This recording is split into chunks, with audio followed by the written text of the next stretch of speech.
नहमदुहु व नुसल्ली व नुसल्लिमु अला रसूलिहिल करीम अम्मा बाद फ़अऊज़ु बिल्लाहि मिनश शैतानिर रजीम बिस्मिल्लाहिर रहमानिर रहीम हुन्ना लिबासुल लकुम व अंतुम लिबासुल लहुन सदक़ल्लाहुल मौलानाल अज़ीम। मोहतरम ख़वातीन व हज़रात, अस्सलामु अलैकुम व रहमतुल्लाहि व बरकातुहू। अल्लाह ताला के फ़ज़ल व करम और हुज़ूर नबी अकरम सल्लल्लाहु अलैहि वसल्लम के नाले पाक के तसद्दुक़ से आज एक और नशिश में आपके साथ मौजूद हैं। आज की इस नशिश में हम मियाँ बीवी के ताल्लुक़ात के हवाले से गुफ्तगू करेंगे और ये जो मौजू है ये बहुत अहम है। आपने देखा होगा कि अक्सर जो है जब शादियां होती हैं तो कुछ ही अरसे के बाद जो है वो शादियां तलाक़ की नौबत तक जो है पहुंच जाती हैं, तलाक़ें हो जाती हैं, सेपरेशन हो जाती हैं, अलहदगी हो जाती है। उसकी बुनियादी वजह यह है कि हम शादी करने से पहले और इस रिश्ता अज़दवाज में और इस सोशल कॉन्ट्रैक्ट के अंदर दाखिल होने से पहले अपनी ज़िम्मेदारियों और जो हमारी जो ड्यूटीज़ हैं, रिस्पॉन्सिबिलिटीज़ हैं, हमारे जो राइट्स हैं, उनके हवाले से हमें पता नहीं होता। हम वेल एजुकेटेड नहीं होते, ज़हनी तौर पर जो है तैयार नहीं होते उन ज़िम्मेदारियों को निभाने के लिए जो शादी के बाद हमारे कंधों पर आ पड़ती हैं। हालांकि ये बड़ा ख़ूबसूरत रिश्ता है। आप देखें कि ये जो मर्द औरत का जो रिश्ता है ये कायनात अर्ज़ी के दो अहम तरीन सुतूनों में से सुतून हैं। और सबसे पहला रिश्ता जो इंसानों के दरमियान कायम हुआ वो मियाँ बीवी का ही था। यानी कि ये सबसे पहला रिश्ता माँ बाप का, बहन भाई का और दीगर जो भी रिश्ते हैं दुनिया के अंदर, ये सारे बाद में मार्ज़ वजूद में आए। सबसे पहला जो रिश्ता कायम हुआ वो मियाँ बीवी का रिश्ता था, क्योंकि जब हज़रत आदम अलैहिस्सलाम को अल्लाह रब्बुल इज़्ज़त ने पैदा फरमाया और कहा कि जन्नत में जाकर रहो। अब जन्नत बड़ी ख़ूबसूरत थी, बड़ी हसीन थी और उसके अंदर हर किस्म की अनवा अक़साम की नेमतें हज़रत आदम अलैहिस्सलाम को मुयस्सर थीं, लेकिन इसके बावजूद इंसान जो उनसे बना है उसको कोई साथी चाहिए, उसको कंपनी चाहिए। तो हज़रत आदम अलैहिस्सलाम जन्नत की तमाम तर ख़ूबसूरतियों और रानाइयों के बावजूद जो है उस यकसानियत से जो है बोर हो गए, उकताहट महसूस करने लगे। तो अल्लाह रब्बुल इज़्ज़त ने फिर हज़रत अम्मा हव्वा की शक्ल में उनका एक साथी, एक कंपेनियन पैदा किया, ताकि जो है वो एक दूसरे के जो है साथ गुफ्तगू कर सकें, एक दूसरे की जो बोरियत है उसको जो है दूर कर सकें, एक दूसरे से तस्कीन हासिल कर सकें।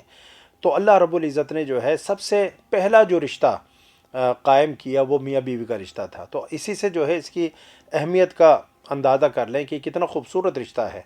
इस रिश्ते को हम बदनुमा बनाते हैं, इस रिश्ते को हम ख़राब करते हैं, और उसकी बुनियादी वजह यह है कि हम इस रिश्ते के जो तकाज़े हैं उनको समझते नहीं हैं और हम अपने बच्चों की शादियां करने से पहले उनको प्रॉपर तरीक़े से गाइड नहीं करते, एजुकेट नहीं करते। वो फ़िज़िकली तो शादी के लिए तैयार होते हैं, लेकिन मेंटली जो है वो उस रिस्पॉन्सिबिलिटी को लेने के लिए तैयार नहीं होते जो शायद शादी के ज़रिए से उन पर आयद होती हैं। आज हज़ारों साल गुज़र गए, लेकिन इसके बावजूद ये जो रिश्ता है ये आज भी कायनात की एक बड़ी हकीकत है। और ये रिश्ता हमें बताता है कि ये जो मर्द व ज़न का ये जो मिलाप है, ये जो दो असनाफ़ का मिलाप है, ये लाजिम व मलज़ूम है। जब तक दुनिया कायम है मियाँ बीवी का रिश्ता जो है वो कायम रहेगा। जो आयत करीमा जो है मैंने तिलावत की सूरह अल-बक़रा की आयत नंबर 187 है। इसमें अल्लाह रब्बुल इज़्ज़त ने इस रिश्ते को बहुत खूबसूरत अंदाज़ के अंदर बयान फरमाया। देखें, एक छोटी सी आयत है, लेकिन इस आयत में मानी के यानी समंदर पिन्हा है। तो इस आयत को जो है समझना चाहिए। इससे हमारे लिए बहुत सारे इसमें हमारे लिए बहुत सारे सबक हैं, इसमें हमारे लिए बहुत सारे लेसन्स हैं, इनको हमें जो है समझना चाहिए। तो अल्लाह ने फरमाया कि हुन्ना लिबासुल लकुम व अंतुम लिबासुल लहुन्ना, they are like clothes for you and you are like clothes for them. वो तुम्हारे लिए लिबास की तरह हैं और तुम उनके लिए जो है लिबास की तरह हो। तो अल्लाह रब्बुल इज़्ज़त ने मियाँ बीवी के रिश्ते को लिबास के साथ तशबीह दी, ये लिबास की तरह है।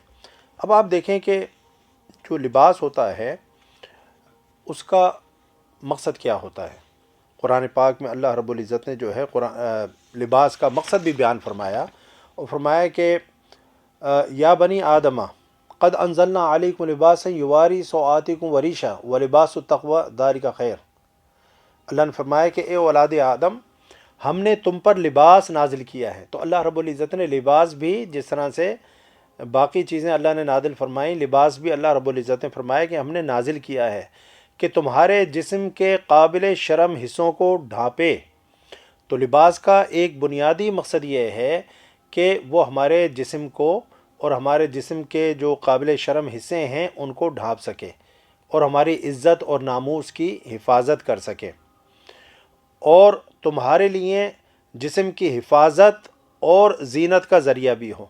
تو ایک تو یہ کہ یہ ہمارے جسم کو جو ہے کور کرتا ہے، ہمارے قابل شرم جسم کے حصوں کو ڈھانپتا ہے، دوسرے جو ہے یہ ہمارے جسم کی حفاظت بھی کرتا ہے، اور پھر اس سے جو ہے ہمیں زینت بھی حاصل ہوتی ہے۔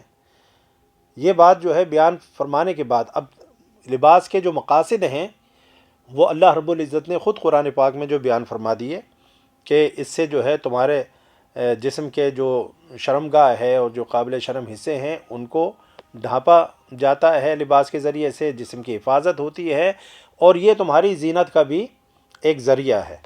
لیکن بہترین لباس کیا ہے؟ وَلِبَاسُ التَّقْوَىٰ ذَلِكَ خیر۔ اللہ نے فرمایا بہترین لباس جو ہے وہ تقوی کا لباس ہے۔ تو اب یہاں سے جو ہے ہمیں لباس کے جو مقاصد ہیں ان کا ہمیں جو ہے وہ پتہ لگتا ہے۔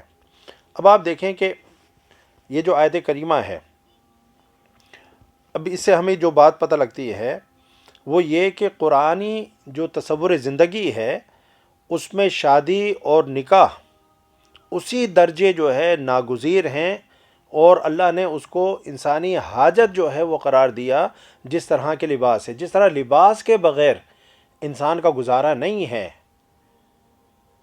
یعنی کہ آپ دیکھیں کہ ایک وقت تھا جب انسان جو ہے غیر مہذب تھا اور لباس کے بغیر جو ہے وہ زندگی گزارتا تھا۔ جیسے جیسے تہذیب انسان کے اندر جو ہے وہ پیدا ہوتی گئی، انسان نے لباس کی جو ہے وہ ضرورت کو محسوس کیا، اور آج کوئی بھی مہذب انسان جو ہے بغیر لباس کے نظر نہیں آتا۔